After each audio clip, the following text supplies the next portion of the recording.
Hello po sa lahat. Mapagpalang araw po sa ating mga manunood. Welcome po sa aking YouTube channel.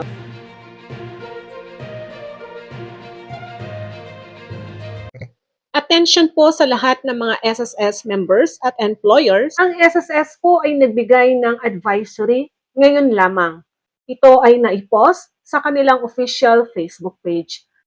Ang SSS advisory na ito ay patungkol sa deadline ng SSS loan payments. Alam naman po natin ng ating Pangulo ay nai-announce last time na ang December 29, 2025, January 2, 2026 ay work suspension, lalong-lalo na sa mga government offices. Ang SSS advisory po na ito, sinasaad na may SSS loan payments na naka-schedule o due date sa December 29 o kaya naman po sa January 2, 2026, kailangan nyo po itong bayaran sa nasabing due date. Kahit po ang ating Presidente ay nag-announce po ng December 29, 2025 at January 2, 2026 na work suspension, kung kayo po ay may loan obligation na dapat bayaran na pumatak sa ganyang schedule po ng December 29 o kaya naman po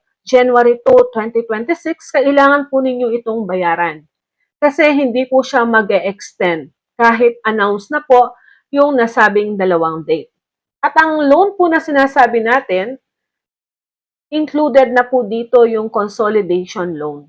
According pa po sa advisory na ito, pwede po kayong magbayad sa mga SSS accredited collecting partners, kagaya po ng mga major banks, authorized payment centers, mobile banking channels. Ito po ay advisory na naipost po ng SSS ngayon lamang. So, iyan lamang po ang ating information sa ngayong araw na ito. Have a nice day and God bless us all.